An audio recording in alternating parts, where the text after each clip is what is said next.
El mundo está patas arriba y algunos nos esforzamos en darle la vuelta, en hacer un flippity flop, para demostrar que el cambio es posible y que siempre hay otra opción. ¿Nos acompañas? Bienvenidos a Flippity Flopcast. Bienvenidos, Ile y Mora, a este Flippity Flopcast dedicado a conocer a todos los que os habéis salido un poquito del camino, el camino que está marcado ya, ¿no? Por el que tenemos que ir todos. Y hay gente que se sale, hay individuos que dicen, pues mira, yo voy por libre y voy a hacer las cosas de determinada manera. Yo tenía muchas ganas de entrevistarte y hemos coincidido aquí, al sur del mundo, en Santiago de Chile. Yo he venido desde España, tú has venido desde...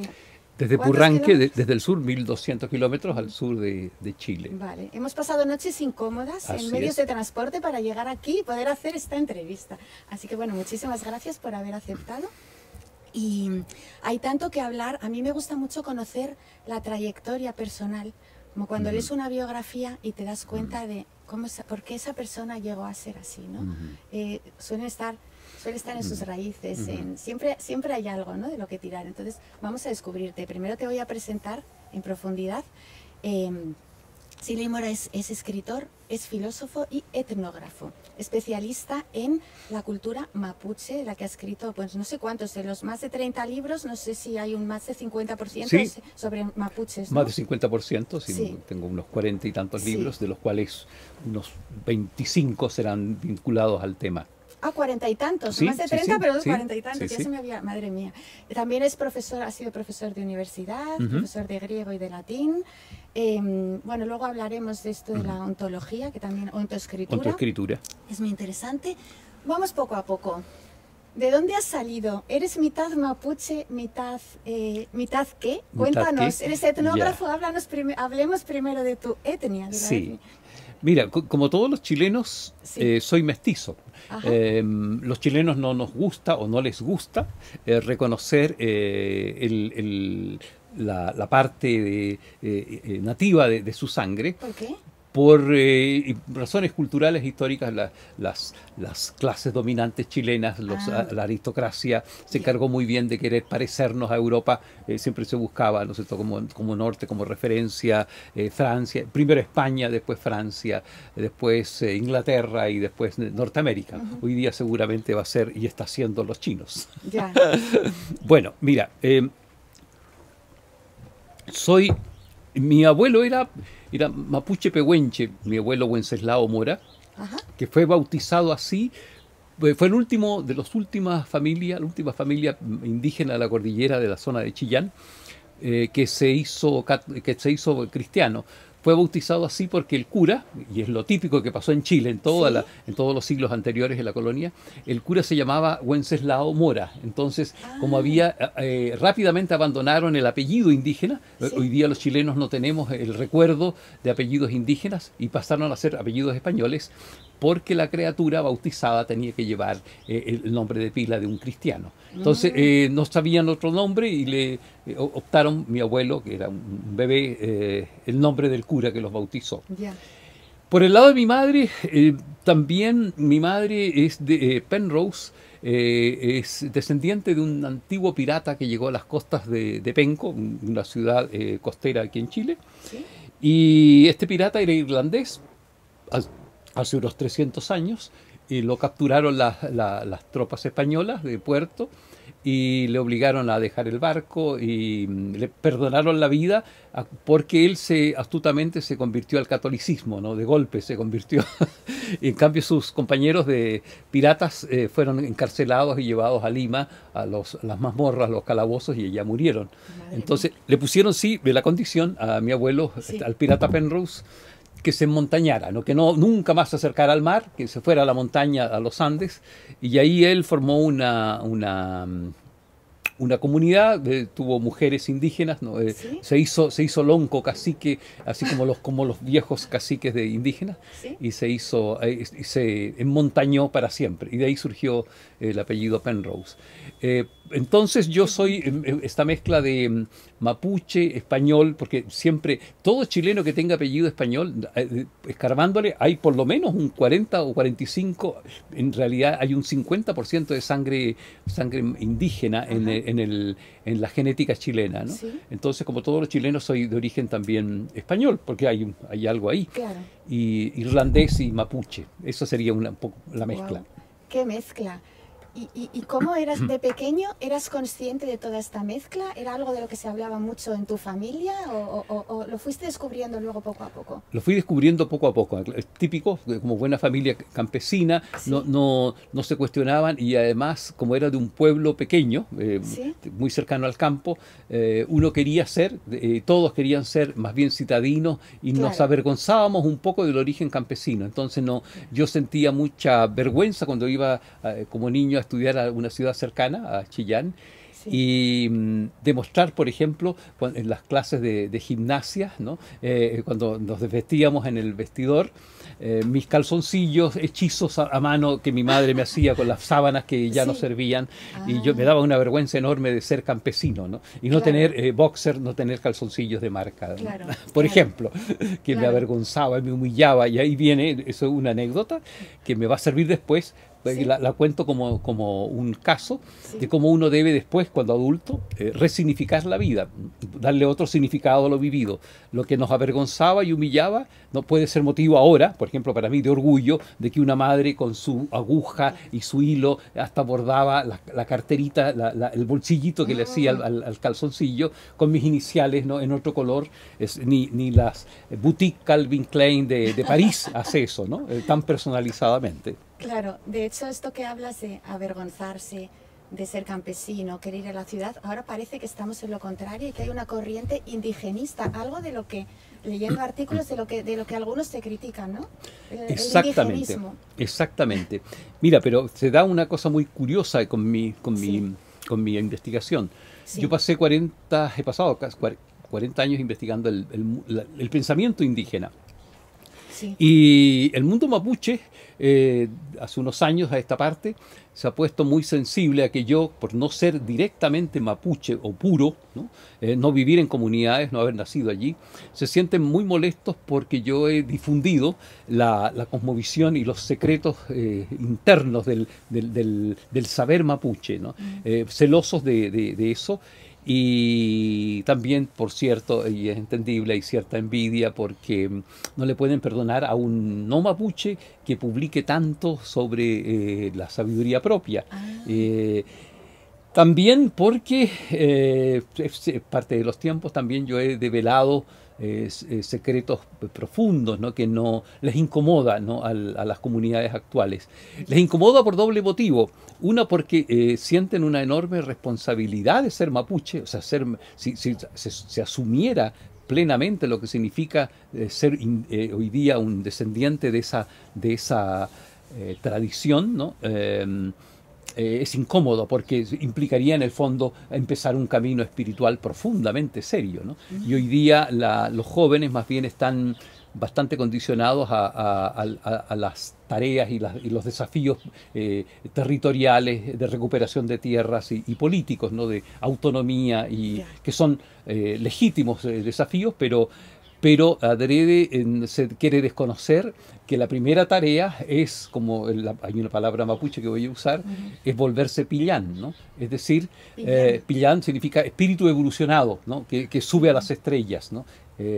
Producto de unir, la palabra lo dice, pellu, el espíritu, con el am, que es el alma. O sea, producto del matrimonio del espíritu con el alma. Entonces, esa tarea espiritual no calza con las demandas y los intereses de las comunidades actuales.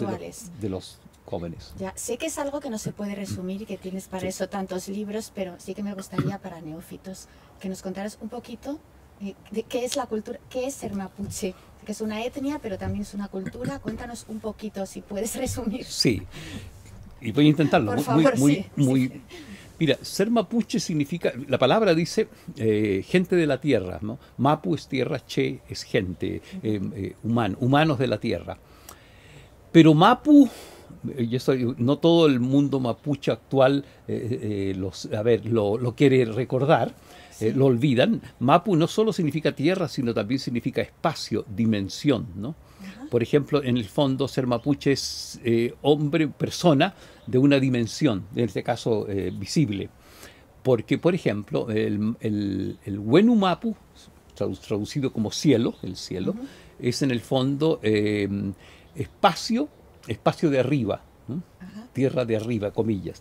Bueno, ser mapuche hoy día, mira, el pueblo mapuche es el pueblo originario básico que encontró España aquí en esta larga y angosta faja de tierra llamada Chile, ¿no? Que tiene forma de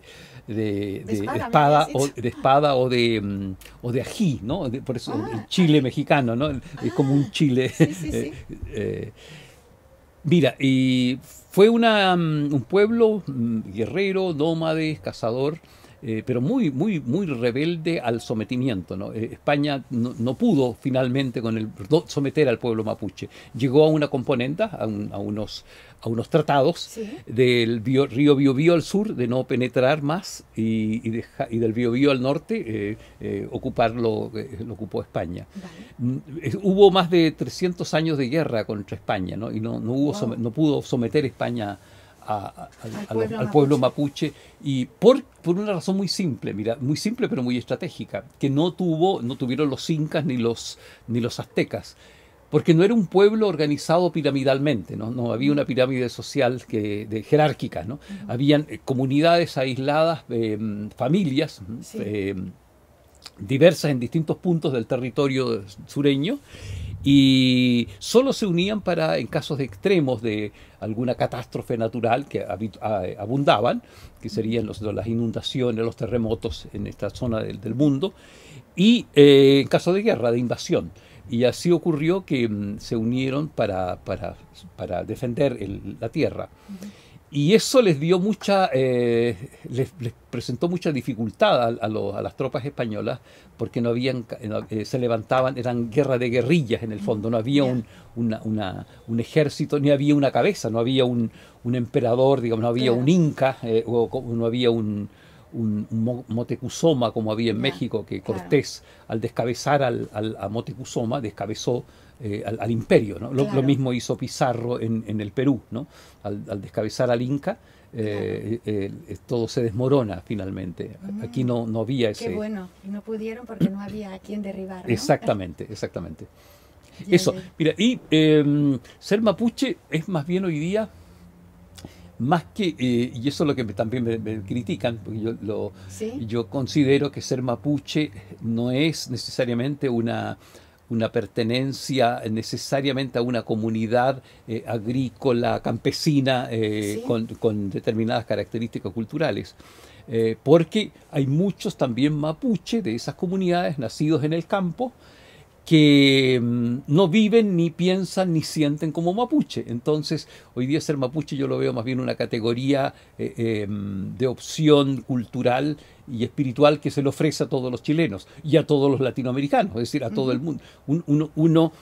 Yo estoy seguro de que mi mujer, por ejemplo, Catherine Runge, que está aquí presente, es más mapuche que muchos mapuches, aunque es de origen alemán, por su compromiso con la tierra, ¿no? Por su compromiso por el amor a los animales, por cuidar las plantas, por ver el ciclo de las plantas, observar el clima, otear el horizonte, en fin, por muchas prácticas que hoy día, incluso muchos, no todos, por supuesto, algunos mapuches citadinos ni siquiera están conectados, ¿no? Ya. Entonces, ser mapuche hoy día es una pregunta, ¿qué es ser mapuche hoy día? Es una pregunta difícil de responder. Bueno, ¿y qué es ser filósofo hoy en día? Ser filósofo hoy en día es, yo diría, preguntarse, observar mucho, preguntarse, autoobservarse. También implica una enorme sinceridad para darse cuenta de desde dónde hago las cosas que hago, ¿no? ¿Por qué hago las cosas que hago? Desde dónde digo las cosas que digo, ¿no? Ser filósofo hoy día es una invitación también abierta, es universal. Todos, yo diría, estamos llamados a ser filósofos si es que somos humanos, ¿no? Claro.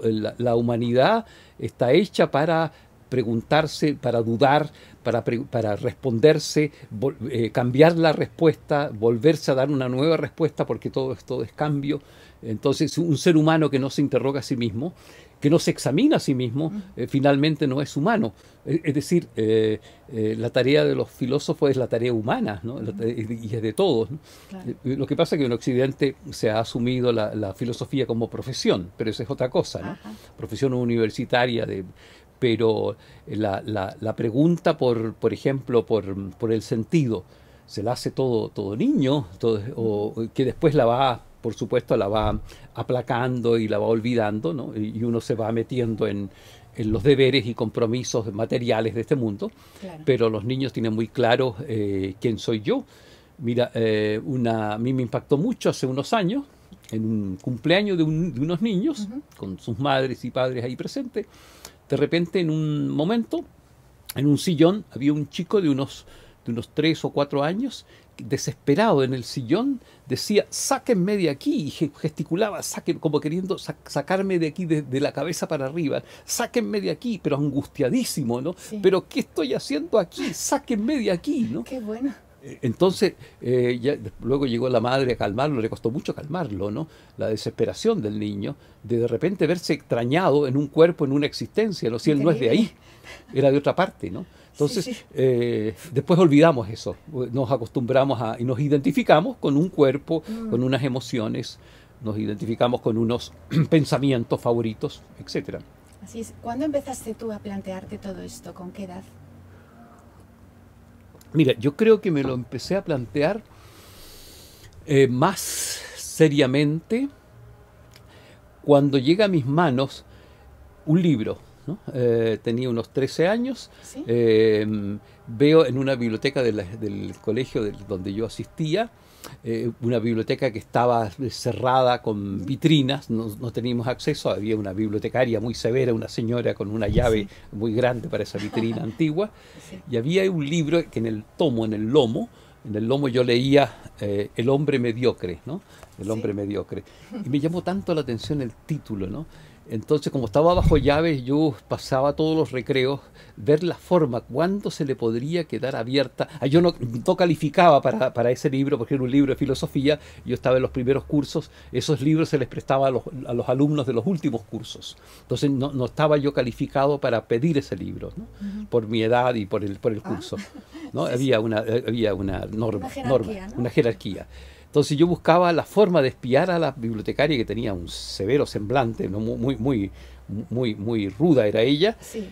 Hasta que un día se le queda la llave en un recreo y traigo el libro, ¿no? Y era ya muy viejo, no lo devuelvo más porque era un robo, ¿no? Entonces yo dije, algún día lo pagaré, y lo he pagado muchas veces, ¿no? ¿Sí? Adrede, he regalado libros míos, no me han devuelto libros míos, entonces siempre estoy pagando ese libro, ¿no?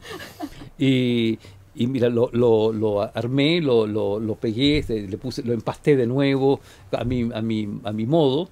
Sí. Y ese libro fue clave porque cuando lo leí me pasé 2 o 3 noches febriles leyendo ese libro, me desvelé toda la noche. Ese fue un elemento, pero hay otros elementos también que me hicieron tomar este camino. También tenía unos 12 años, así, un poco menos, 10 años. Tenía un amigo de banco en la escuela, sí. Y nos despedimos después de la clase, y en la tarde yo soy de un pueblo pequeño, un pueblo campesino, sí. Me llega la noticia que mi amigo, mi compañero, había recién muerto. Un caballo le había dado una cabezada, abriendo una puerta, un portón, y algo le picó al caballo y le dio un cabezazo, cayó y se partió la cabeza en una piedra, ¿no? En el caballo. Sí, wow. Entonces eso a mí me impactó profundamente. Yo dije, podemos irnos en cualquier rato, entonces esta vida hay que dedicarla a algo que merezca la pena. Y en ese momento lo único que se me ocurría era seguir el ejemplo del cura del pueblo, que era un cura muy bonachón, muy pacífico, muy comprensivo. Lo opuesto al modelo de mi padre. Yo tenía un padre, y aquí entramos en materia muy personal, ¿no? Un padre muy rudo, muy violento también, violento, psicológicamente violento, Sí. ¿no? No tanto, también nos castigaba físicamente, pero más bien psicológicamente violento. Severísimo, era militar, se había frustrado como carabinero y hizo de su casa, de los varones, que éramos 4 varones y 2 mujeres, un regimiento, ¿no? Yo era el mayor, entonces yo era su ordenanza, su cabo de guardia, tenía que servirle, por ejemplo, comida y vino a las 4 de la mañana. Pues, al final, como se frustró, se puso alcohólico. Y a esa hora tenía que estar semidesnudo en calzoncillos, a propósito de los calzoncillos, Madre mía. sirviéndole vino.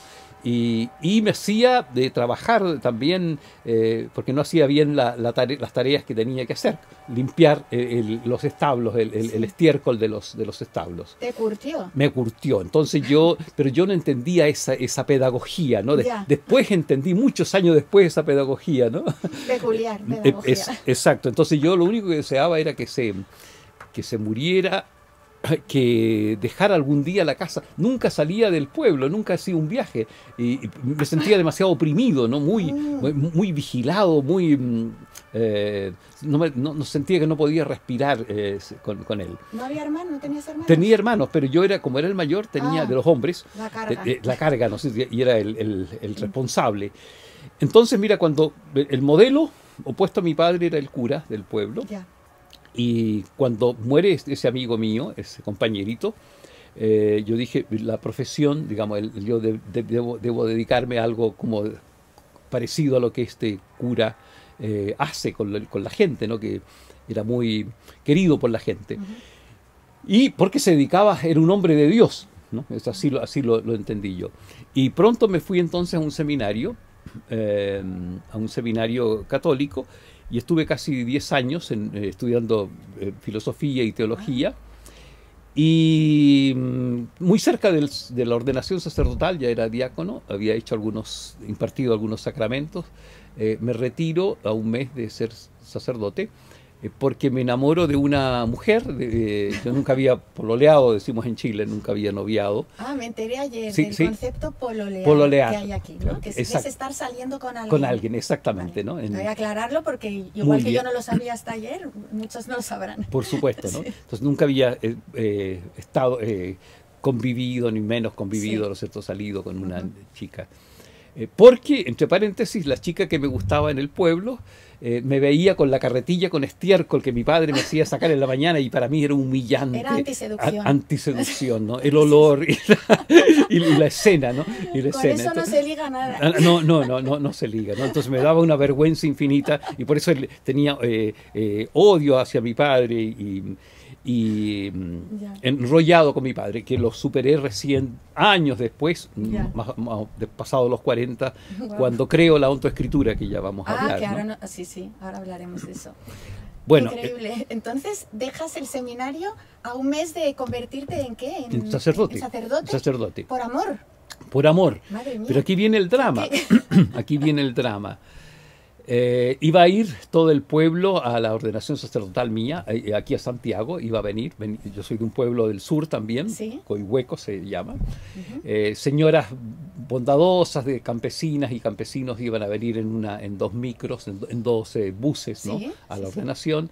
Entonces para mí se me arma un conflicto. ¿Cómo voy a defraudar? Bueno, pero me retiro igual, porque no podía tolerar yo había hecho votos de castidad, etcétera, etcétera, entonces no podía hacer. Porque estaba enamorado. ¿Pero dónde la conociste? ¿En ese ambiente? Mira, muy buena pregunta, muy buena pregunta. Yo quería estudiar la Biblia en el idioma original, en el hebreo, ¿no? Entonces ella era profesora de hebreo, era judía. Vale. Entonces me autorizaron, como ella estaba en el último año, de venir al Instituto Hebreo, a salir del seminario, a estudiar por una tarde. Ya. Y resulta que ella era espía del Mossad. Entonces ella me utilizó como informante. ¿En serio? En serio, eso está en el libro. Es increíble. El libro que escribí. ¿No ¿no? Dilo porque hay gente que lo querrá leer. Yo Sí. entre ellas. Viaje al sentido de la vida. Sí, aquí está. Mira, Viaje al sentido ese de la libro. vida. Ahí También lo ahí puedes narro. enseñar tú a tu cámara, claro. Claro, ahí narro. Sí. Mira, y yo me retiro por ella. Hicimos planes, ¿no? Sí. Para irnos a Israel. etcétera, etcétera. Y yo el día en que formalizo públicamente era el secretario del cardenal Raúl Silva aquí en Santiago. Entonces, después de un discurso que doy frente a toda la asamblea de curas y de compañeros del seminario, denunciando un poco su hipocresía eclesiástica, etcétera, etcétera, y con un discurso así de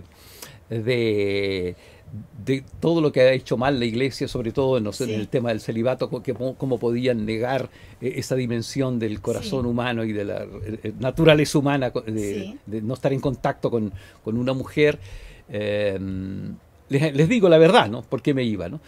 Bueno, tomo mis maletas, ¿no? Y resulta que en un café esa misma tarde en que me retiro, próximo a mi ordenación sacerdotal, ella me cuenta la verdad. Mira, Siley, me dice toda la verdad. Mira, yo soy agente del Mossad y soy casada. Y tengo un hijo en Israel. O sea, todo el paquete. Todo el paquete completo. ¿Qué edad tenías ahí? 25 años, ¿no? Madre mía, es que... Entonces me dice, mira, además, y mi marido es el jefe de la misión del Mossad aquí. Mi marido te va a matar, está ahí detrás esperando. Eso, me dice eso. ¿Sí? Y me dice, mejor vete de Santiago, huye, porque te van a matar, ¿no? Porque ya se ha enterado de que yo estoy involucrada contigo emocionalmente, ¿no? Así que vete así fue. Entonces yo, mira, no tenía ni el sacerdocio, ni la iglesia, ni el amor, ni la mujer, ni nada. Entonces entré en una angustia, en una soledad infinita. Y me acuerdo en estas calles de Santiago, me parecía que el cielo era de plomo y que me aplastaba. Y ahí por primera vez pensé en el suicidio, ¿no? Por primera vez en mi vida, y la única vez que he pensado, ¿no? Primera y última vez, ¿no? Sí, porque experiencias tan fuertes es raro que por mucho que te ocurra, que supere a eso. Que supere a eso, ¿no? Que no tenía nada, ¿no? No tenía nada. ¿Cómo iba ahora? Y pensaba, ¿cómo le iba a contar a mi madre que no iba a ser sacerdote, si iba a ser el primer cura del pueblo en toda la historia? Orgullo, ¿Cómo le iba a contar a las sencillas señoras que me habían tejido con sus manos la estola y el ropaje sacerdotal? ¿Cómo le iba a decir? ¿Cómo iba a volver a mi pueblo, ¿no? ¿Y dónde me voy? Mire, y aquí viene lo mágico de la vida, ¿no? Me acordé que un compañero que se había retirado antes del seminario se había ido más al sur, ¿no? Al sur, a un lugar donde ahora vivo. ¿Cómo se llama? Corte Alto, ¿no? Y mira, y esas cosas de la vida, ¿no? Ahí pasé unos meses, ahí algo me recupero en el trabajo con el campo, en el trabajo con los animales, ¿no? Él era campesino también. Y después ya logré en esos meses, además, salvar la vida porque me iban a matar aquí en Santiago. Sí. Y mira, por esas cosas de la vida, 45 años después, yo vuelvo al mismo lugar. Después me doy cuenta, porque en mi segunda gran crisis que tengo en mi vida, ¿no? He tenido dos grandes crisis emocionales profundas. Una fue la que he relatado, y la otra fue también parecida, porque muere mi esposa, ¿no? Mi compañera, con la cual habíamos construido una gran relación de pareja. Conocí verdaderamente una dimensión desconocida del amor profundo. Esto fue hace poquito. Hace poquito. Birgit se llamaba. Era amiga de mi actual esposa, ¿no? Amiga. Y llego allá porque antes de morir, ella me hace un encargo, el único encargo que me hace casi post-mortem, ¿no? De ir a dejarle una bicicleta, ¿no? Porque ella tenía dos bicicletas. ¿Dejarle una bicicleta? Una bicicleta, ¿no? El único legado que quiso dejar explícito, decirme el día antes de morir, mira, Siley, tengo dos bicicletas, quiero regalarle una a Catherine, que está en el sur, a Catherine, ¿no? Y resulta que cuando llego después en mi duelo, ¿no? Después de unos meses, me doy cuenta que al mismo lugar donde yo superé la anterior crisis hace 45 años atrás del sacerdocio de esta judía, ¿no? Entonces, el puzzle, ¿no? Maravilloso del destino me hace ir al mismo lugar donde antes me sané para sanarme de nuevo. Y en este caso ahí me quedo, encuentro de nuevo el cariño, el amor, la ternura, y me he casado con Catherine. Y ella lo sabía, ella te preparó esto. Exactamente, mi anterior.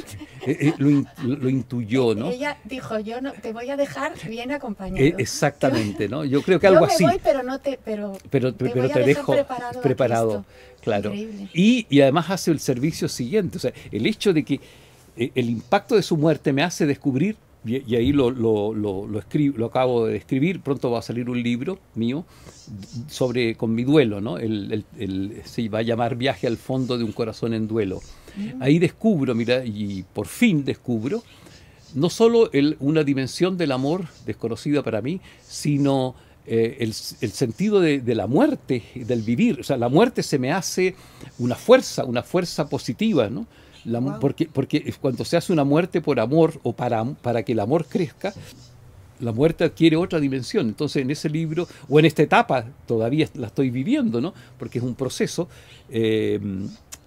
sanarme de la herida de la muerte, ¿no? Sanarme de la herida de la vida y de la herida del amor, ¿no? Como dice el poeta español Miguel Hernández, ¿no? Llegamos con 3 heridas, ¿no? Entonces así se iba a llamar el libro, ¿no? Birgit, la sanadora de mis 3 heridas. En el fondo ese es el sentido, ¿no? Entonces me dejó ese legado enorme, y además la puerta para que el amor siga creciendo y cultivando y construyéndolo con mi nueva esposa. Qué generosidad, ¿verdad? Enorme, infinita generosidad, ¿no? Hizo, sí. Exactamente. Entonces estas son dimensiones del vivir, que no toda la persona tiene el privilegio, ¿no? Y así lo veo ahora, el privilegio de vivirlo. Por eso me siento profundamente agradecido y una especie de escogido, ¿no? Bueno, fíjate que te estaba escuchando. ¿No crees que cuando uno en la vida experimenta las cotas más bajas de algo, como esta experiencia, luego se equilibra con las cotas más altas de otra, ¿no? Exacto, es cierto, ¿no? Las cotas más bajas, sí, y exacto, ¿no? Mira, aunque es un poco vulgar la expresión, pero mi padre, que murió, que era ya te voy a contar cómo resignifiqué mi historia con mi padre. Sí. Mi padre decía, frente a esto que tú estás señalando, las cotas más bajas se equilibran con las más altas, él decía de una manera campesina y muy ruda: depende del culo, son los azotes. Eso se entiende mucho mejor. Mucho mejor, ¿no es cierto? Sí. Sí, y agregaba, ¿no? Para el que no entendía bien: culo grande, azotes grandes; culitos chicos, azotitos chicos. Así es. Eso es un ejemplo, está mucho mejor explicado, más condensado, y se entiende más fácilmente. Exacto. Incluso más fácil de lo que decía mi madre, que decía lo mismo, pero con otras palabras. Decía también: hijo, Dios nunca nos manda una prueba que no podamos superar, ¿no? Era lo mismo, pero en otro lenguaje. Ahí está. Bueno, ¿y cómo seguiste después de eso? ¿Cómo levantaste la cabeza? Madre mía, Aquí viene, mira, el tema. Claro, yo me sentía profundamente solo, moralmente solo, espiritualmente solo, sin el cobijo, la matriz de la iglesia, y sin el amor, ¿no? Y como pude, me cobijó una hermana que vivía en Temuco, en la zona de la Araucanía, de la zona más bien más densamente poblada del mundo mapuche. Ajá. Y ahí empiezo a hacer clase y llego a un colegio, a una escuela, donde habían niños de origen mapuche, jóvenes, adolescentes, ¿no? Y empiezo a hacer clase de filosofía a ellos. Bueno, y ahí yo tuve una experiencia con una adolescente, una chica mapuche de 15 años, ¿no? Mira, en una clase yo tenía que enseñar a Platón, ¿no? El tema era la reencarnación en Platón, tratada en la República de Platón, ¿no? Y durante la clase yo me fijo que ella, a diferencia de sus compañeros, no hacía ningún ademán, y todos sus movimientos eran conscientes, ¿no? Estaba muy quieta, serenamente quieta en su pupitre. Y el único movimiento que hizo en esas 2 horas de clase, ¿no? Era tomar su lápiz y ponerlo en otro lugar de la mesa, ¿no? El único movimiento que hizo. Tenía una especie de presencia dentro de sí misma, sí, muy grande, y que, a pesar de que era muy morena, irradiaba como luz, ¿no? Y me parecía así, ¿no? Sin moverse, sin hacer nada, ¿no? Me empieza a poner muy nervioso, pero nervioso en el sentido siguiente: mira, empiezo yo a tartamudear, a confundirme de la clase que yo quería hacer, y se me olvida el plan de clase que tenía, ¿no? Como pude, mira, en resumen, como pude, salí a flote, y termina la clase y salen a recreo, y yo me acerco a ella y le dije: tú parece que sabes esta materia, sabes bastante sobre la inmortalidad del alma, el tema. Sí. Sí, profesor, me dice, sí, sin más. Y yo le digo, ¿y por qué? ¿Por qué lo sabes? Me di cuenta que sabes mucho más. Porque soy mapuche. Entonces, para mí, hasta ese momento, los mapuches eran unas señoras con unas joyas de plata en la cabeza que vendían ajos en la feria de Temuco, ¿no? Tejiendo, así, claro. ¿no? Parte del folclore, Claro. nada más, nada más. ¿Y por qué mapuche? ¿Por qué, si eres mapuche, por qué sabes tantas cosas del alma? Y me dijo, porque los mapuches somos expertos en el alma. No agrego nada más. ¿Pero tú eres experta? No, pero me transmiten, me enseñan. ¿Quién te enseña? En sueños. Mi abuela que se fue, me enseña en sueños. Y mi madre, por supuesto, me dijo, mi madre. Entonces yo dije, mira, Elba se llamaba, tenía otro nombre indígena. Yo quiero conocer a tu familia, quiero conocer a tu madre, ¿no? Debes invitarme. Y ella se me sonrió. En su tiempo, profesor, en su tiempo. Mire, y yo pasé mucho tiempo buscando conocer esa familia. Por algún motivo nunca podía llegar, ¿no? Había que cruzar 2 ríos en una balsa y no podía llegar nunca. Siempre se terciaba algo, la balsa se había cortado una vez, un invierno muy duro, yo tenía problemas. A todo esto yo me había casado en Temuco con una enfermera. Cuando iba a buscar a mi hermana que era médico, entonces por soledad, ¿no? Moral, finalmente yo quise, bueno, y mi problema de identidad, me alegré mucho cuando quedó embarazada porque yo dije, por fin soy algo, voy a ser padre. Entonces me aferré de un rol, ¿no? Obviamente estoy contando porque todo esto tiene que ver con lo que esta maestra después mapuche me enrostra, me saca en cara, ¿no? Sí, sí, pusiste tu identidad en la paternidad. En la paternidad, ¿no? exactamente. Así es, ¿no? Pero aunque buscaba y buscaba, ¿no? Bueno, en resumen, mira, yo finalmente llego a donde esta familia, en un cerro muy, muy hermoso, en su rancho, muy sencillo y humilde, y ahí descubro profundamente los fundamentos espirituales del mundo mapuche. Se me revela, ¿no? Una cosmovisión, se me revela en el fondo una sabiduría que yo pensaba ya en ese momento, ya lo sentía así. Yo decía, ¿cómo es posible que lo mejor de Chile, lo más profundo de Chile, estaba olvidado, oculto en el patio trasero del país, ¿no? Y nosotros estúpidamente, los chilenos y los latinoamericanos, peregrinamos al Tíbet o a la India, ¿no es cierto?, teniendo aquí mismo el manantial del saber, ¿no? O nos endiosamos el Vaticano o Jerusalén, ¿no? Y tenemos aquí mismo, en la propia tierra, el fundamento para acercarnos en el fondo a Dios. Mira, me impactó, por ejemplo, cuando esta mamá de esta alumna, después de conocernos muchas veces, y era una vidente también, ¿no? Tenía el rol de yigua, se llama en mapuche, de vidente. Y muy rápido se dio cuenta de quién era yo, qué me pasaba, ¿no? Me dijo, por ejemplo, que todas mis inconsistencias, me dijo, usted, profesor, se casó como una prostituta. Y dije, ¿por qué? Porque no se casó por amor, se casó por soledad, y me empieza a sacar en limpio todo lo que estaba dentro, ¿no? ¿Tú ahí ya lo sabías o no te habías dado cuenta? No me había dado cuenta del todo, ¿no? Ya intuía un poco, sí, ¿eh? Pero ella me lo devuelve como un espejo, ¿no? Entonces, bueno, me dice cosas muy desagradables para mí, de verdad, ¿no?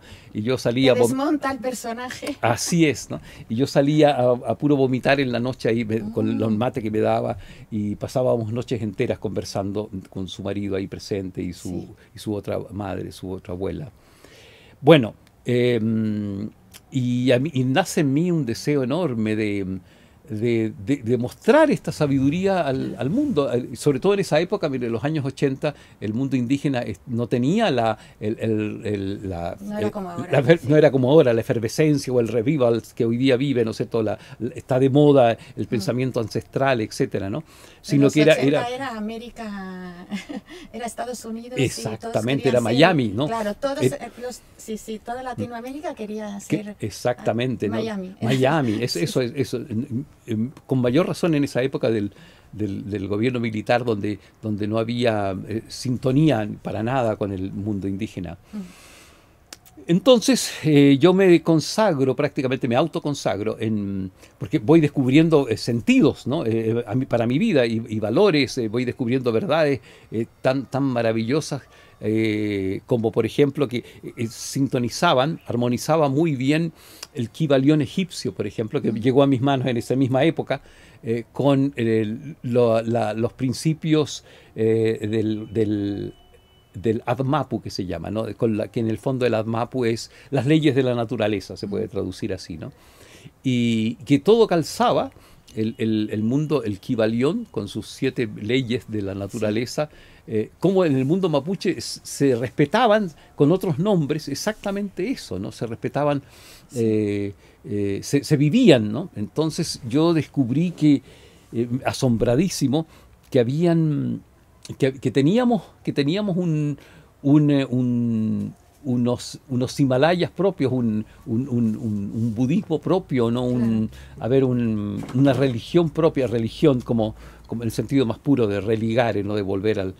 Y me asombraba, por un lado, el abismo de ignorancia que teníamos los chilenos, y el abismo de desconocimiento. Entonces empecé a publicar, a investigar, y apasionadamente a escribir en el diario sobre columnas sobre el mundo mapuche, y eso me fue salvando, ¿no? de mi nihilismo o de mi desesperación, ¿no? De mi soledad.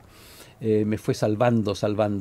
Tanto me entusiasmó que me pasaba en la cordillera muchos fines de semana y dejaba abandonada a mis hijas también y a mi mujer en la ciudad, ¿no? Entonces era lógico, y además que era una crónica de una muerte anunciada, claro, ese matrimonio.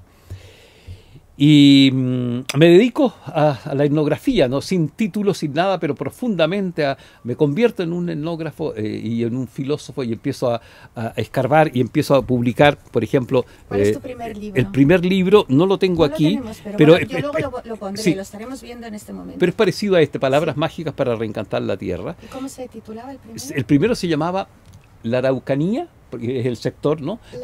La Araucanía, mística antigua para la grandeza de Chile, así se llamaba, ¿no?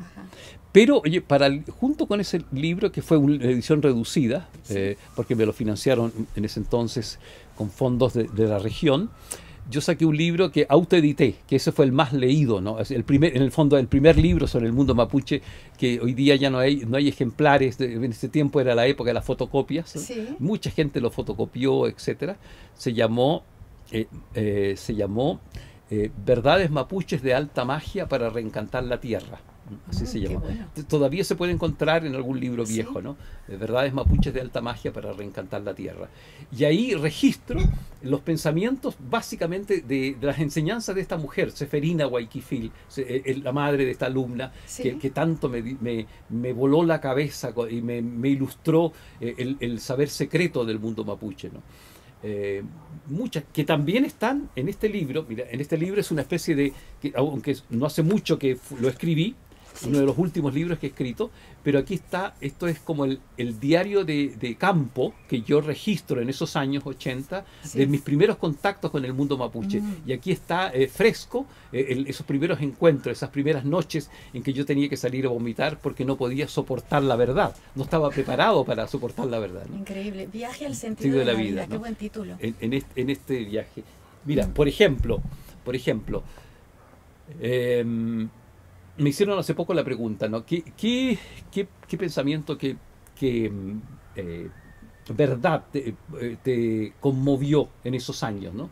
Mira, fue en un momento en que una tarde estábamos mateando y llegan 2 misioneros bautistas, creo que eran, a invitar a la familia, esta familia de Seferina, a la inauguración de una capilla, de una iglesia que se iba a hacer por el sector, se iba a inaugurar.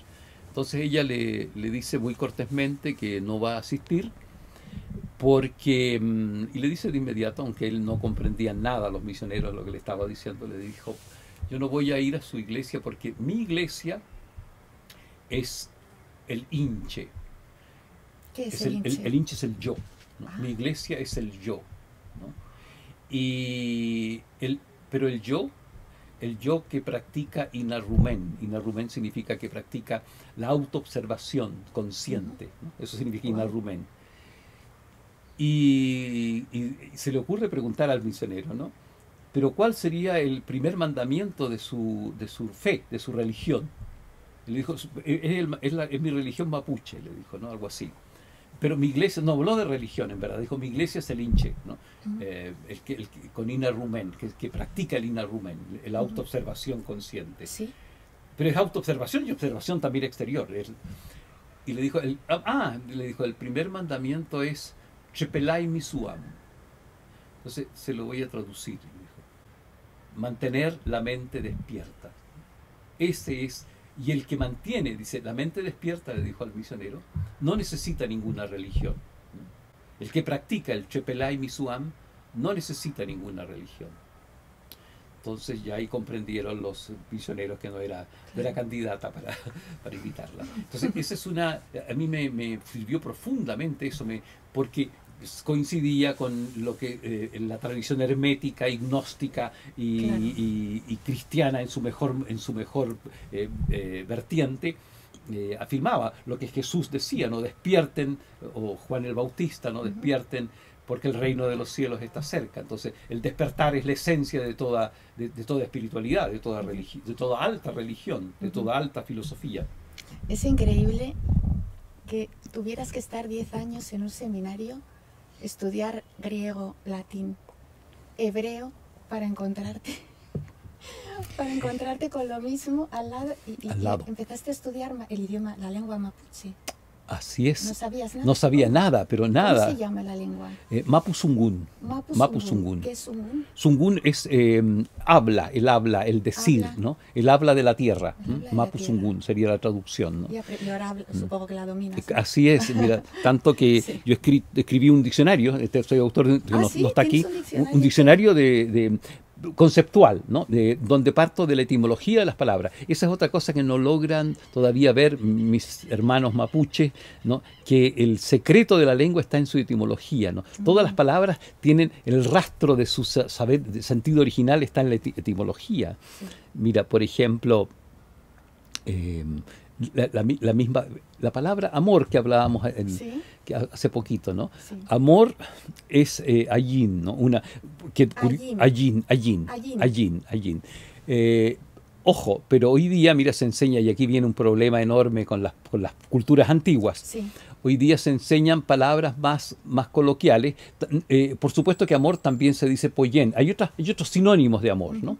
Pero significan otra cosa, ¿no? Poyen es cariño, ¿no? Por ejemplo. Claro. Pero se va olvidando y no se practican las palabras que tienen más contenido por la entropía que vive universal, ¿no? Claro. Que lo más hermoso y valioso y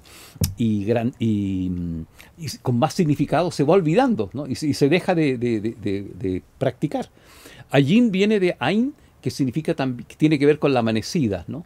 Y tiene que ver con Ayón también, que es la transparencia, ¿no? De los cristales, con la luz del amanecer y la transparencia de los cristales. Entonces, amor en Mapu Sungun literalmente es la luz de la amanecida, ¿no? La luz de la amanecida. Entonces, cuando uno dice en Mapu Sungun, ¿no? Yo te amo, Inche Ayin, está diciendo, yo veo la luz de tu amanecer, veo tu luz de amanecida. Tu luz pura, reciente. Yo veo quién eres. ¿Quién eres, no? Por eso te amo. Entonces, mira, en las palabras está el secreto de esta alta sabiduría mapuche, ¿no? En las palabras.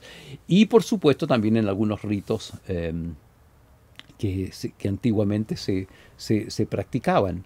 Y en los mitos también. Las enseñanzas de los mitos indígenas son verdaderas parábolas enormes de sabiduría.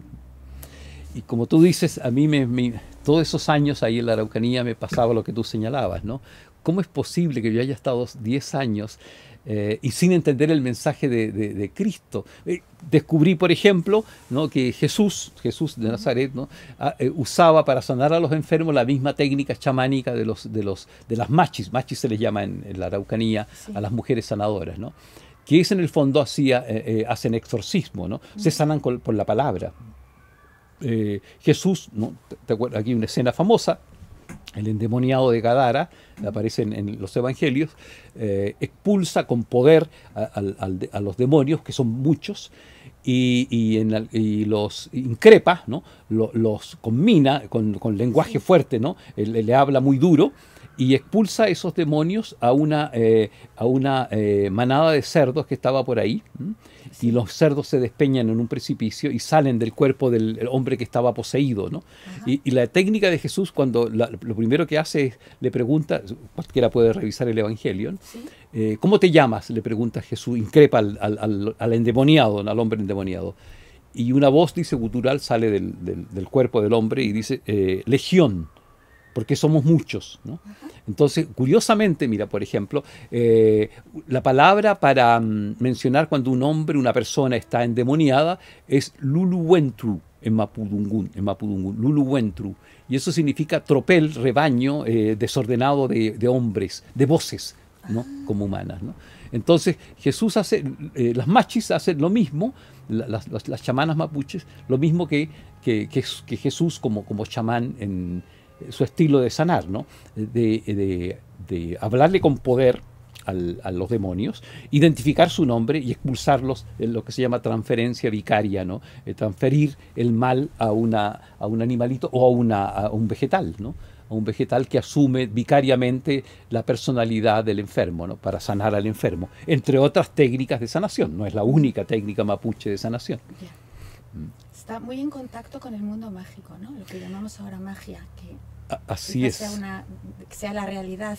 Que en el fondo es la realidad. Sí. La magia en el fondo son para mí los enlaces finos, invisibles de todas las cosas, ¿no? Claro. Están todas las cosas. La correspondencia de los egipcios, ¿no? Claro. Las cosas se corresponden. Lo que uno hace en lo bajo también ocurre en lo de arriba, sí, y viceversa. ¿No? El Kybalión, por ejemplo. ¿Cómo ves esto? ¿Ves un origen común entre todas estas culturas ancestrales? Asombroso, ¿no? Asombroso. Y uno empieza a pensar que hubo en un momento dado en la Tierra un tronco común, ¿no? Claro. Por un lado, un tronco común que se esparce, o también la conciencia humana sigue el mismo proceso en cualquier cultura, ¿no? Independiente de donde se nazca, ¿no? Las mismas etapas, ¿no? Que es salir del pantano del inconsciente y volverse cada vez más consciente y darse cuenta que la naturaleza tiene una estructura, ¿no? Invisible, que señalada por los egipcios en ese tratado, no sé, hermético llamado el Kybalión, por ejemplo. Bueno, mira, me voy después... Volvamos a ti, volvamos a ti. ¿De dónde nos hemos quedado? Porque tu vida en la Araucanía. Es una película. Sí. Todavía estás casado. Todavía estoy casado con dos niñas, unas mellizas, ¿no? Hoy día tienen dos hijas. Sí, 2 hijas que tienen 42 años hoy día. Y después me caso de nuevo, ¿no? Tengo un hijo, se llama Nahuel. Nahuel en Mapudungún significa tigre, ¿no? Jaguar. Ese segundo matrimonio tampoco resulta fue enganches emocionales. Ahí con ese matrimonio conocí mis pasiones, conocí mi mundo que en el seminario no había aparecido, ¿no? Claro. No había aparecido, ¿no? Entre otras cosas. Tampoco resulta, yo hastiado de mí mismo y también de no... Hastiado de mí mismo. Así fue, y de mi propia también no encontrar el camino, a pesar que ya sabía muchas cosas, y comprendía profundamente otras, no lograba manejarme a mí mismo. Estaba, aburrido de mis yoes, ¿no? de mí mismo. Y decido abandonar todo aquí en Chile. Y trabajaba en una universidad ya en ese entonces, renuncio a todo y me voy sin nada a México, ¿no? A México. Y en México, mira, yo digo, se presentó, tuve también una experiencia bastante reveladora. ¿Sí? Que me muestra el camino a seguir después, ¿no? Que hoy día hago, por ejemplo. Y aquí viene algo tan muy decidora, porque es sencilla pero profundamente especial. Mira, yo tenía que ganarme la vida de alguna manera, y lo que yo sabía hacer era redactar, enseñar a escribir. Que dicho sea de paso, el iniciador de esto, mi maestro iniciador fue mi padre, porque me obligaba a escribir. Ya en cuanto empecé a escribir, él lo nombraron juez de campo, juez ad honorem, porque había sido policía, ¿no? Entonces, y tenía que dirimir los conflictos de los campesinos, ¿no? Entonces llegaban a la casa de mi padre los campesinos y él me obligaba, había una máquina de escribir, a sentarme a que yo redactara, ¿no? Ya muy niño, los problemas de robo y abigeato, me acuerdo, y escribía robo y abigeato con con V y no con B alta, ¿no? Entonces recibía sascos cachos en la cabeza para aprender la ortografía. Bueno, pero no fue traumático para mí, mira, esa situación de tener que escribir. Me gustaba la máquina de escribir, ¿no? O sea, no a pesar de la enseñanza, de esa pedagogía tan mágica de mi padre, tan peculiar. Me gustaba. Pero te sirvió al final. Fíjate cómo en la vida todo al final tiene una explicación. Así es. Ahora entiendo eso, ahora entiendo lo otro. Así es, mira, como también en el seminario no para nada me gustaba el latín, pero al final lo estudié mucho, había que estudiar, ¿no? Pero ¿cuánto me ha servido en mi vida de escritor el latín y el griego? ¿Cuánto? Bueno, oye, en México tenía que vivir de algo. ¿Y qué hiciste? Y me contratan para hacer unas clases a público en general diverso de redacción, para las personas que necesitaban redactar. Dicho sea de paso también, mira, y aquí cómo se conectan todas las cosas en mi vida. Al principio tenía que vivir y salí a la calle, me di cuenta que habían 2 o 3 personas que estaban con máquinas de escribir en las plazas en Guadalajara, y eso se les llaman evangelistas. Ahora ya no hay, ¿no? Porque el computador está en todos lados. Entonces yo salí con mi máquina, me conseguí, arrendé una máquina de escribir y escribía cartas de amor, cartas de peticiones diversas, documentos que la gente necesitaba presentar en el juzgado, y yo se los escribía y cobraba por eso, ¿no? Entonces me volví también evangelista. Evangelista se le llama, es un nombre muy simpático, los que tienen un evangelio, ¿no? Bueno. Empiezo a hacer estas clases y un día, mira, era me acuerdo muy bien, un 15 de septiembre, el Día Nacional de México, fiesta nacional, mariachis, caballos, etcétera, tequila, música por doquier, y yo tenía justo que, era 14, en la noche se celebraba, tenía que hacer clase, ¿no? Y yo dije, ojalá que no venga nadie, y lo más probable es que no iba a venir nadie a clase, ¿no? Público en general. Y justo llega una señora que vendía frutas y verduras en la feria de abastos, y era justo la señora que más le costaba escribir, ¿no? Entonces, que más, incluso a veces me molestaba porque no entendía cosas tan simples, para mí. Ya, lamentablemente tenía que hacer clase, ¿no? Porque de eso vivía, ¿no? Entonces, de mala gana, empecé la clase y no entendía ninguna de las normas que yo quería decirle que se escribe así. ¿Quieres agua, Silvia? No, tengo acá. O sea, tienes ahí té. Muchas gracias. Yo fastidiado, porque no aprendía, le costaba entender, no lograba escribir la B alta, la B corta, la V, etc. La mismo que mi padre me enseñó a coscachos, ¿no? Entonces, yo estaba ya enrabiado, además que quería terminar luego la clase, si era día de fiesta en México. Sí. Y se escuchaba los sones de los mariachis a lo lejos, ¿eh?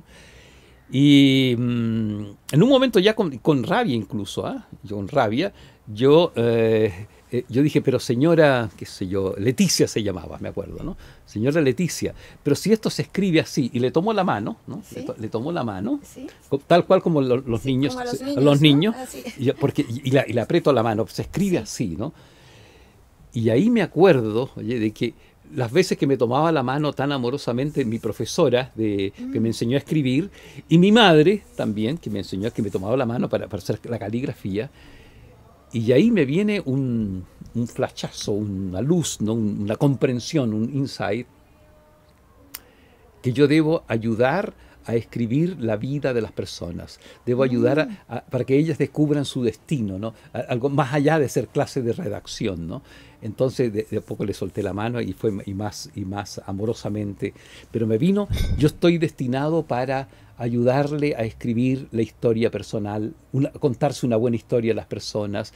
Yo estoy aquí para enseñarle a reescribir y resignificar los eventos mal escritos de sus vidas. Te estoy dando en pocas palabras la autoescritura, ¿no? El nacimiento de la autoescritura, ¿no? Qué bueno. Entonces, ¿acuñaste tú el término? Sí, yo lo acuñé. Escribir para despertar el ser, ontos, ¿no es cierto? En griego es ser. Sí. Escribir para conectarse con el ser, ¿no? Y poco después de eso, oye, a mí entro en un estado de lucidez, entusiasmo profundo, ¿no? Febril por el tema de la escritura, porque estaba descubriendo para qué había venido yo, mi propio personal propósito a este mundo. Y me acuerdo, y empiezo yo a escribir mi propia historia, ¿no? A ver y porque todavía sentía rollos profundos con mi padre, ¿no? No hacía las paces con mi padre. Aquí viene algo muy importante en mi vida. Cuando yo resignifico mi relación con mi padre, ¿no? Ahí empiezo a resignificar. Vale. Eso es muy importante. Mira, me surge un viaje, pero esto ocurrió un poquito antes de México, esta experiencia, ¿no? Cuando estaba casado con mi segunda mujer. Hago un viaje a Egipto, porque también para mí era fundamental. Si el mundo mapuche era en el fondo la versión indígena del antiguo mundo egipcio y greco-egipcio. Descubrí, por ejemplo, ahí, entre paréntesis, lo que no he contado, mira, es que a mí en el seminario ya me llamó mucho la atención una vez en que aparte de leer los evangelios apócrifos, ¿no? Eso que la iglesia no sanciona como canónicos, leer una vez que en griego, ¿no? En una versión del Evangelio de San Juan, en griego cuando Jesús, porque aprendí griego, cuando Jesús afirma yo soy el camino, la verdad y la vida, te debe resonar esa expresión de Jesús, ¿no? No es tal, ¿no? Porque en griego es otra cosa, ¿no? En el idioma dice Jesús algo parecido, pero muy distinto. Dice, el yo soy es el camino, la verdad y la vida, ¿no? Entonces, cuando la señora Seferina, la indígena, me dice mi religión, mi iglesia es el hinche, es el yo, claro, el yo que observa y se autoobserva, entonces me calzó absolutamente, ¿no? No es que Jesús diga yo soy el centro, el camino, sino que el yo soy, claro, es el camino, la verdad y la vida, ¿no? Claro, claro. Entonces allí se me cerró algo muy importante cuando escuché a Seferina decir eso, ¿no? Bueno, vuelvo a mi padre. Voy a Egipto, mira, y allí había un guía que sabía muy bien hablar español, era un guía egipcio, pero que se había había estudiado en España, hablaba muy bien el español, este egipcio. Un tipo muy agradable, muy profundo, muy sabio también de la cultura egipcia, porque no todos los egipcios son, porque como son árabes, ¿no es cierto? El mundo egipcio es bastante ajeno al mundo árabe. Se perdió, ¿no? Pero él sabía, él era seguramente un egipcio de alma y profunda, ¿no? Antiguo, un egipcio. Mira, cuando él, en un momento dado, cuando él explicaba, estábamos en un templo donde estaba el escarabajo sagrado, ¿no? Alado, y empieza a explicar. Esa mañana yo estaba también profundamente en un estado muy especial, receptivo, estaba emocionado también de estar en Egipto. Empieza a hablar del escarabajo, ¿no? Y me pareció tan fantástica la explicación, tan hermosa. Y decía lo que aparece en todos los libros, ¿no? Pero en su lenguaje me llegó profundamente. Que el escarabajo era el símbolo de los iniciados antiguos, de los sacerdotes, porque el escarabajo, los antiguos egipcios vieron en el escarabajo el trabajo humano, el trabajo que todo ser humano tiene que hacer, y sobre todo si va a ser iniciado, ¿no? Que es procesar su propio estiércol, el estiércol de sus emociones, el estiércol de su sombra, de Jung, ¿no? El estiércol de lo bajo de sí mismo, de sus defectos, para que desde allí nazcan las alas aladas y uno se eleve. Y explicaba, ¿no? Que el escarabajo pelotero, ¿no? Elabora una pelotita de estiércol redonda y la empuja con sus patitas y hacia una concavidad donde hace una caverna que ha desplazado perfectas pirámides, ¿no? 3 pirámides desplaza cuando saca la arena, ¿no? Y ahí deposita la bolita de estiércol de elefante generalmente y los de camello, y al cabo de cuando llega la primavera, sale volando el escarabajo, renace en un vuelo directo hacia el sol, hacia la luz, ¿no? Entonces, por eso que el símbolo del escarabajo era tan importante. Entonces yo ahí, mira, comprendo a mi padre, que me hacía, según yo, según el mal texto que yo había dejado en mi memoria, que me humillaba con esa carretilla de estiércol por la calle del pueblo, y yo me sentía tan mal porque tenía que pasar frente a las chicas que me gustaban, ¿no? Me hacían burla mis compañeros de escuela, ¿no? Pero mira dónde viene lleno de caca, ¿no? Y estabas haciendo tu bola para luego salir volando. Eso, entonces comprendí eso exactamente, literal, ¿no? Literal, ¿no? Entonces allí, oye, yo vi que mi padre, allí resignifiqué a mi padre. Claro. Mi padre ya no era un viejo cabrón, ¿no? Que yo le deseaba la muerte, sino que un maestro disfrazado de viejo cabrón, ¿no? Que era muy distinto, ¿no? Entonces ahí entendí que yo debo enseñar eso, ¿no? Resignificar sucesos que uno le da un mal relato, claro. Resignificarlo mejor, reescribirlo, ¿no? Abrirlo a otra comprensión, ¿no? Y que en el fondo también entendí muchas cosas, ¿no? Que la esencia en verdad, el sufrimiento humano de nosotros es que no editamos lo que vivimos, ¿no? Nos cae nomás, ¿no? Y lo asociamos, lo incrustamos en base a nuestra, como dicen en México, pinche interpretación, ¿no? Nuestra pobre interpretación, ¿no? Con las luces que tenemos en ese momento. Lo que te contaba al inicio, ¿no? Sí. Yo me sentía tan mal porque era el único que tenía calzoncillos de campesino. Pero hoy día, resignificando, me siento orgulloso de que una mujer me haya tejido, hecho a mano, claro. Con un bolsillito y con mis iniciales, etcétera. Al revés, ¿no? Era todo distinto. ¿Cuáles son tus proyectos así tangibles para el futuro? Futuro que ya está comenzando. Sí. Acabamos de comenzar en el sur. Estamos viviendo en la zona al sur de Osorno, una comuna que se llama Purranque, en un lugar que pertenece a Catherine, Praderas del Sur, un lugar donde ella fabrica quesos de cabra, manjar de leche de cabra, que lo has probado, buenísimo. ¿No? Sí. Y allí, mira, el ambiente, el paraje es precioso, hay árboles nativos, hay vertientes, manantiales, es un lugar óptimo para lo que ya empezamos a hacer, que es retiros, pero básicamente yo dirijo caminatas conscientes, es decir, grounding, descalzo, llevo a las personas a los arroyitos donde brota el agua que nos tomamos y donde cocinamos, ¿sí? Bajo los árboles hermosos y antiguos de la tierra mapuche, ¿no? Árboles nativos. Cursos diversos que también combinados con lo que ella hace de agricultura sustentable y por supuesto cómo sobrevivir con una cabra cuando el mundo esté en ruinas. Bueno, aparte de eso, mira, me tiene muy entusiasmado una especie de escuela de filosofía abierta a todo público. Donde vivo es una comuna de unas 20.000 personas, es una ciudad pequeña, ¿sí? Y poco acostumbrada al tema de los libros y de la filosofía, y con un proyecto municipal hemos abierto ya, va a empezar la primera clase el próximo martes, donde básicamente va a ser lo mismo que hago yo en el gimnasio del alma, ¿sí? Hacerlo en directo, en vivo, con las personas del lugar, ¿no? Y que abierta a todo público, sí. Gratuita. Sí. Se llama Escuela de Filosofía, Cultivo para el Alma en el Teatro de la Vida, porque va a ser en un teatro de madera muy bonito, antiguo, que hay allá. Qué bonito, por favor. Así se llama, ¿no? Cultivo del Alma en el Teatro de la Vida.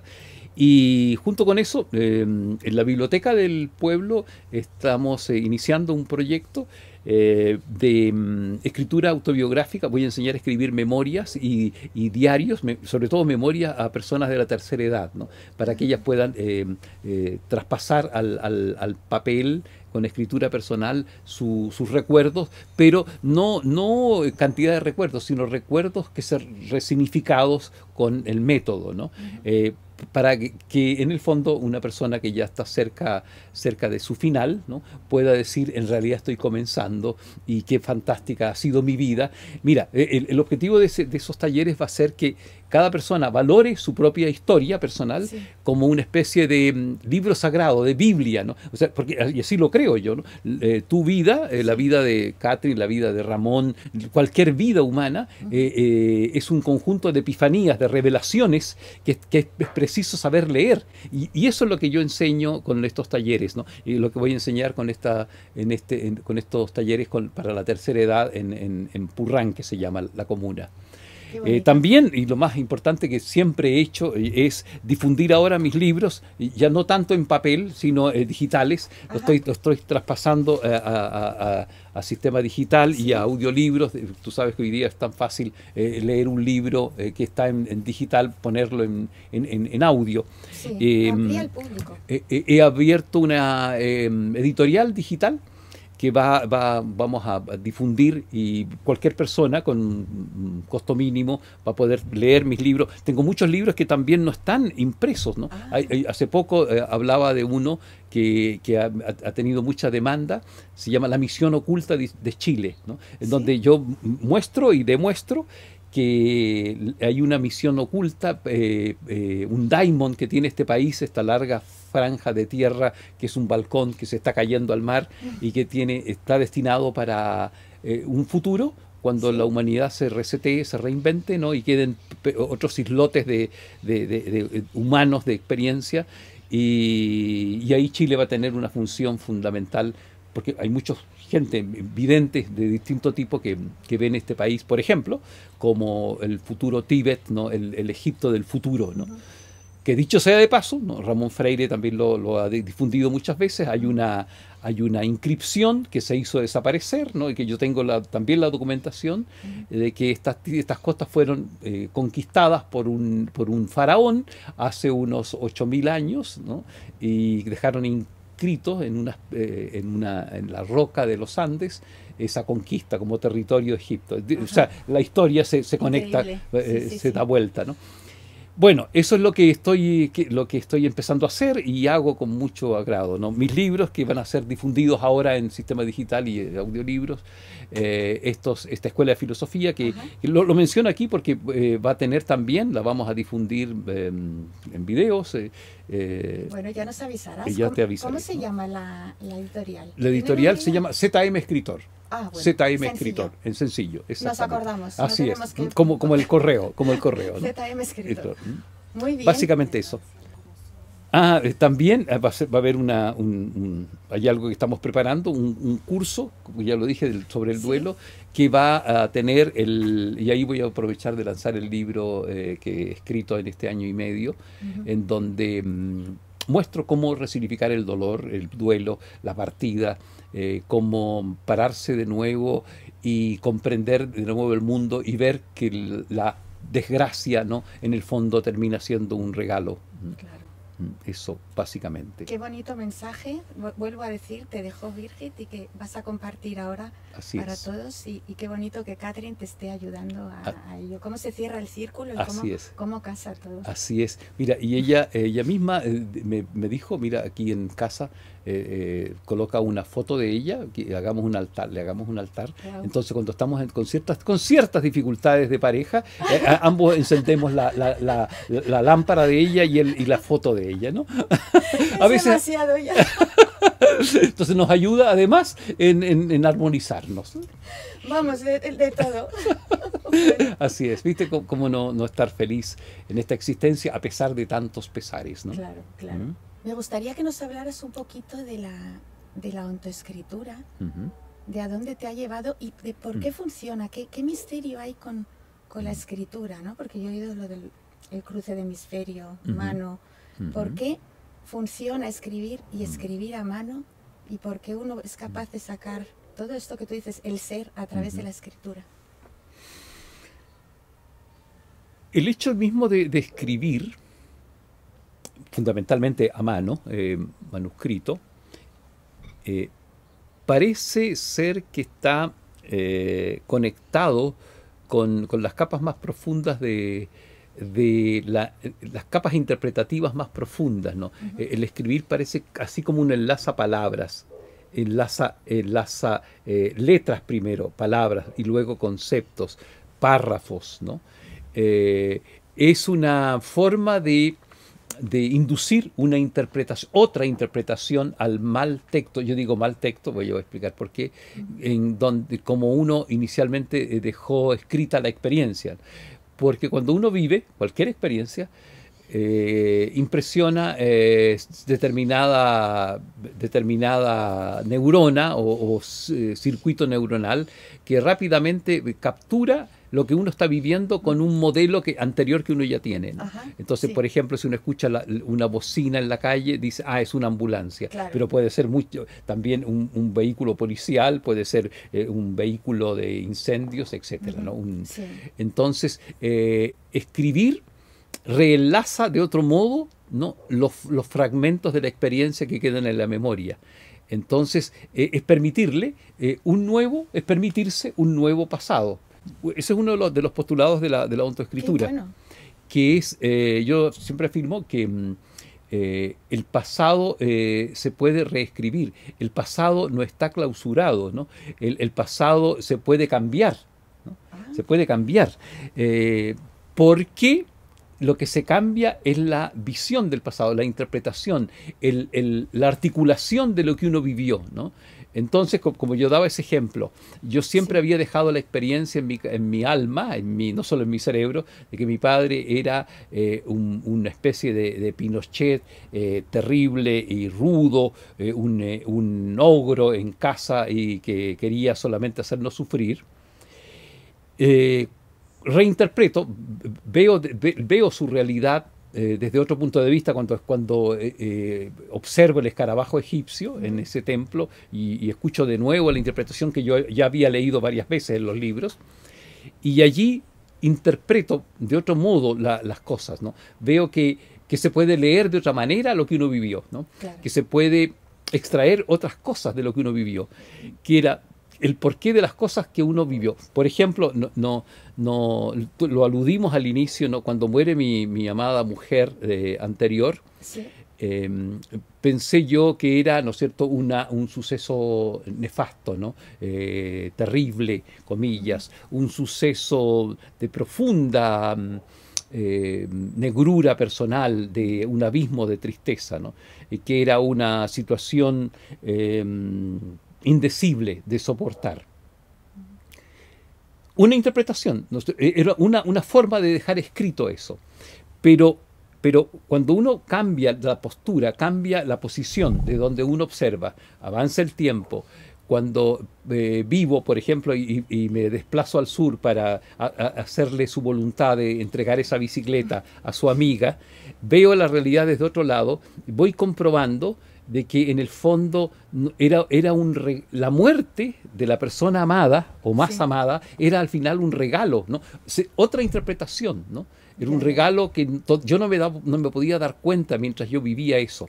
Escribir a mí me ayudó mucho. Ahí te diste cuenta, ¿no? Sí, así es. Resignificación, que has dicho esa palabra varias veces. Varias veces. Resignifiqué la muerte de ella. Claro. Y escribí un libro que está editándose en estos momentos, que se llama Viaje al fondo de un corazón en duelo, claro, así se llama, y en donde yo redescubro, ¿no?, el sentido oculto que tenía la experiencia, esa experiencia tan dura, tan difícil. Lo mismo que hice con mi padre, lo mismo que hice con los calzoncillos de mi madre, ¿no? Con todo. Oye, con todo. Pero cuéntanos cómo conociste a Birgit, porque nos hemos quedado estabas ahí en México y cómo sigue tu historia.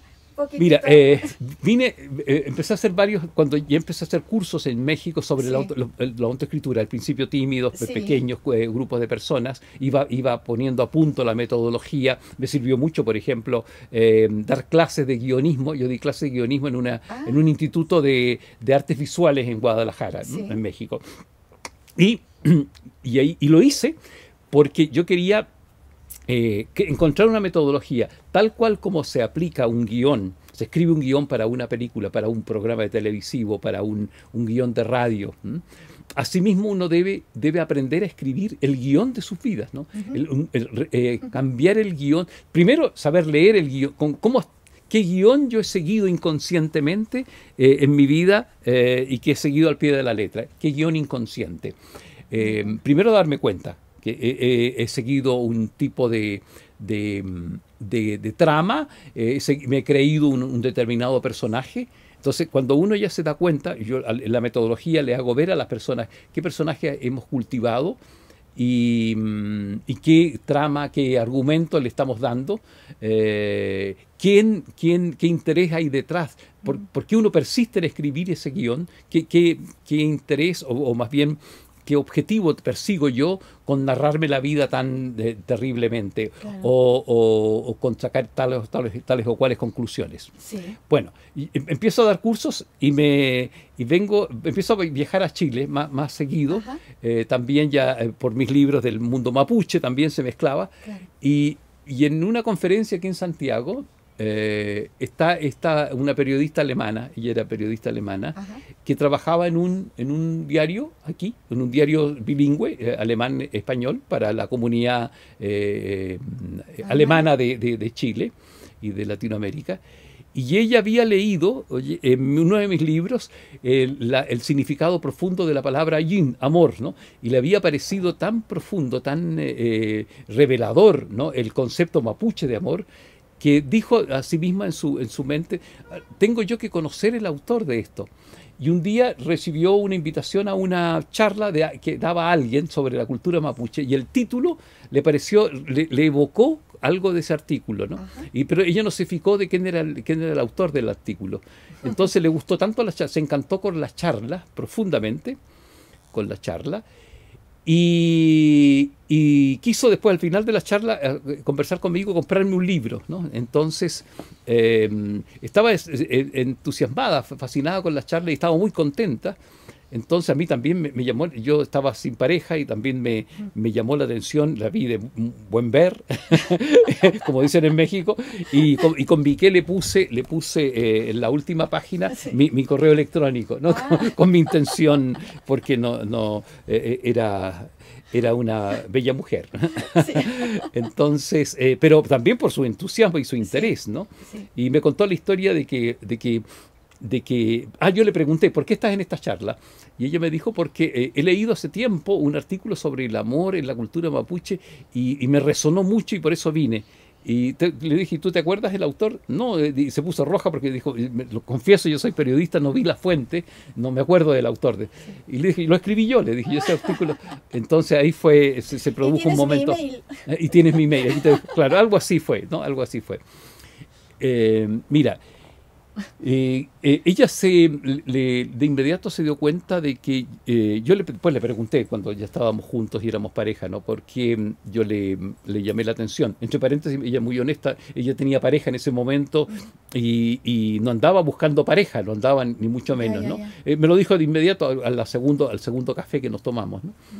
Me dijo, porque vi algo tan genuino, por un lado, en la cultura indígena, en ese concepto de amor que me ha volado la cabeza, y te percibí a ti tan distinto a los santiaguinos. Yo sabía que tú no eras de Santiago, porque siempre a mí me invitan, decía ella, a cócteles o presentaciones de autores y de escritores, y son todos más o menos la misma onda, y a ti te percibo tan distinto a eso, que tú eres de otro lado, ¿no? Me dijo algo así.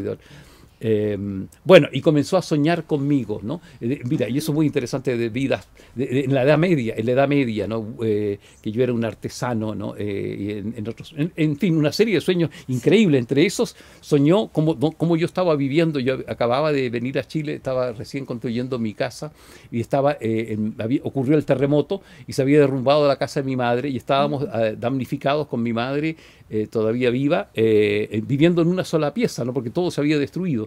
Entonces ella soñó, sin saber nada de esto, la habitación donde yo estaba. Entonces fue una serie de eventos que nos conectaron profundamente, ¿no? Bueno, mira, ocurre entonces, ella fallece de cáncer, vivimos 12 años, yo sigo muy, muy activo, ella también se asocia conmigo en los cursos, en los talleres, se vuelve ontoescritora profunda, es la persona que leyó todos mis libros, todos, claro, ¿no? Entonces, porque también, entre paréntesis, ella tenía una historia larga, usó la escritura, tuvo una madre muy, muy fría, indolente, la quería podía abortar, en fin, tuvo una vida difícil, vivió prácticamente en las calles muchos años, ¿no? En los internados, recogida por familias diversas y siempre amenazada de acoso, de asedio, de violaciones, etcétera, pero siempre se salvó, tuvo un ángel de la guarda impresionante, una vida durísima, ¿no? Y encuentra encuentra en la escritura, ¿no? En la escritura personal, su alivio, su consuelo, ¿no? En los libros. Entonces, sintonizamos mucho con eso. Ella había practicado la autoescritura sin saber, sin ponerle nombre, como Catherine también ahora me lo ha dicho lo mismo, ¿no? Ella superó cosas muy duras también en su adolescencia, escribiendo diarios. Entonces empezamos a enseñar la autoescritura y cursos de pareja, cómo aplicar la autoescritura a la vida de pareja, al dominio de las emociones, ¿no? Al descubrimiento del daimon, del genio propio, ¿no? Ese tipo de cursos. Y fue para mí, por lo tanto, como descubrí un gran amor, mi gran amor, fue un golpe rudísimo, muy duro perderlo, ¿no? Imprevistamente, porque el cáncer avanzó rápido, ¿no? Un cáncer de mamas. Nos dedicamos y con ella empecé a formar una comunidad digital, porque llegó la pandemia famosa, y formamos una comunidad que se llama Gimnasio del Alma, ¿no? Que al principio se llamaba Escribir para Sanar, ¿no? Pero ahora se llama Gimnasio del Alma. Y ahí hay personas de distintos países, de distintas latitudes, como es posible hoy día, y nos reunimos cada miércoles, todas las semanas. Es una membresía, ¿no? Que las personas entran, tienen un plan, pueden estar un mes, o 3, o 6, o un año. Y el trabajo es procesar la vida, examinar la propia vida, escribiéndola, sanarse a sí mismo con la escritura. El principio básico es que uno sana cuando mejora su relato, uno sana obviamente cuando se conoce a sí mismo, y lo que sana no soy yo no me considero ni mucho menos el gurú, ni mucho menos o maestro de algo, sino que la propia persona, yo hago solo preguntas, ¿no? Como aplico aquí la mayéutica de Sócrates, ¿no? Le hago preguntas para que el parto lo haga la misma persona, el parto de la iluminación o de la verdad, o el parto de la comprensión, ¿no? Que para mí ese es el santo grial, ¿no? Cuando uno comprende algo, ahí encuentra el grial. Entonces, el propio lápiz es el maestro, ¿no? El propio lápiz de la persona es su guía, su gurú, ¿no? Porque las preguntas que hago, o el completamiento de oraciones que incluye la metodología, o la carta estructurada que le hago escribir, ¿no? A personajes, por ejemplo, personajes difíciles en la historia personal de cada persona, la misma persona que escribe, al que escribir una carta, por ejemplo, a su violador, imagínate, se redime la experiencia, le da otro significado a lo vivido, ¿no? No se trata, ojo, ya que menciono esto, la autoescritura no trata de endulzar o acaramelar la historia personal. No, al contrario, es un virar de frente lo que me pasó, sino que la misma escritura te va llevando primero a un estado de serenidad, porque hay etapas, ¿no? Cuando se trata de escribir emociones. Uno primero vive con el lápiz lo que yo llamo el vómito en caliente, ¿no? Sacar con palabrotas incluso todo lo que a uno le pasa. Pero después viene otro proceso de ¿cómo lo miro? ¿Cómo quiero mirarlo a eso? ¿Qué aprendí de ello? ¿No? ¿Qué quiero hacer con esto que escribo, con esto que me pasó? Y ahí viene otra interpretación, ¿no? Y al final, oye, esas cartas al violador, por ejemplo, terminan algo parecido como a esto, ¿no? Bastante parecido. Mirando hasta positivamente lo que viví, porque gracias a eso yo tomo las riendas en mi vida, me hunde profundamente en la realidad. Veo también mi propia alma al desnudo, no solo como le he quitado las culpas al otro, porque hasta el momento todo el 100% o el 200% de la culpa es mi madre que no me quiso, o mi padre o el violador que me tronchó la vida, etcétera, etcétera. Uno va descubriendo con la escritura que yo también tengo velas en ese entierro, ¿no? Que los balones están en mi cancha. En mi cancha. Y que yo de algún modo tuve participación, aunque haya sido muy niño en eso. Mira, este tema es un tema impresionantemente rico. hay un neurofisiólogo, un neurocientista muy famoso, curiosamente también chileno, que se llama Francisco Varela, que murió ya hace unos años, pero que dejó un legado impresionante en este tema. Él explica de que en el fondo, de algún modo, todos los acontecimientos que uno vive, de algún modo, ¿no? Difícil que ahora lo explique en pocas palabras, uno los ha convocado, ¿no? Los ha hecho venir, ¿no? a la propia vida, ¿no? De algún modo, ¿no? Entonces él tenía esa frase, ¿no? Desde el punto de vista de la neurociencia, que uno siempre tiene velas en todos los entierros, ¿no? Claro, ¿no? En todos los funerales, ¿no? Qué bueno. Entonces, primero que nada porque descuidó algo, fue, qué sé yo, fue ingrato en otros, etcétera, etcétera. O simplemente, ¿no? Estaba prescrito en el guión de vida quizás que uno eligió, y aquí se conecta con una visión espiritual la de los griegos, cuando uno eligió su daimon en el otro mundo, ¿no? Al evaluar la existencia anterior, ¿no? Uno mismo descubre y decide: voy a vivir tal o cual experiencia, voy a habitar tal o cual familia, voy a tener tal o cuales padres. Uno mismo decidió de algún modo, prefijó su destino, prediseñó, ¿no? Sí. su destino. En fin, ahí se conectan las cosas. Entonces la autoescritura mira, en síntesis, es un ejercicio de mirar de nuevo lo que hemos vivido desde otro lugar, desde otra experiencia, ayudado con preguntas o con unas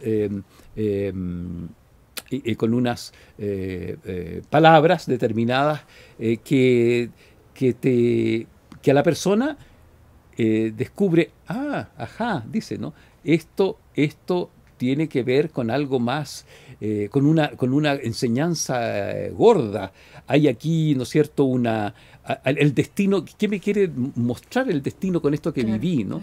Y que no estoy aprovechando, ¿no? No puede ser que yo, sí, he tenido vivencias tan duras. ¿Cómo es posible que todo sea pérdida, ¿no? Entonces es aprender a la ganancia. Y mira, y así terminan casi todos los talleres. Yo les entrego un poema de un autor chileno, un poeta poco conocido, pero que ese poema vale oro, que empieza así, ¿no? Doy por ganado todo lo vivido, doy por vivido todo lo soñado, doy por comprendido todo lo sufrido. Hay que llegar a ese punto, ¿no? Qué bueno. O sea, llegar en paz, estar en paz, ¿no? Sí. Y eso, hay que hacer el ejercicio. La autoescritura es una metodología para dar por ganado todo lo vivido, ¿no? Qué bueno. ¿Dónde tienes una web donde si alguien nos está escuchando y quiere meterse en este viaje de la autoescritura? Claro, valiente viaje, valiente, alguien que esté dispuesto a abrirse así. Y que lo practicamos todos los miércoles, en el Gimnasio del Alma. También en cursos, mira, voy a dar un curso que se llama sobre el duelo, ¿no? Porque yo mi experiencia, claro, estoy muy reciente y muy viva, ¿no? Claro. De cómo salir de un abismo, del abismo de la pena, ¿no? Qué necesario eso, ¿eh? Necesario. Sí. Y cómo la escritura me ha ayudado, pero profundamente a recuperarme. En el fondo, mira, las lágrimas del alma son buenas porque te permiten descubrir otros mundos, otras realidades, ¿no? Yeah. Como por ejemplo la que hicimos al inicio, ¿no? Descubrir el inmenso amor de esa mujer que se fue, ¿no? De quererme mostrar otra realidad que con ella no la podría haber vivido, claro, ¿no? Claro. Y que ahora la estoy viviendo, ¿no? Entonces eso no tiene... Esa generosidad. Esa generosidad inmensa, ¿no? Que se fue por amor, ¿no? Sí, el amor de verdad, ¿no? Lo que se llama.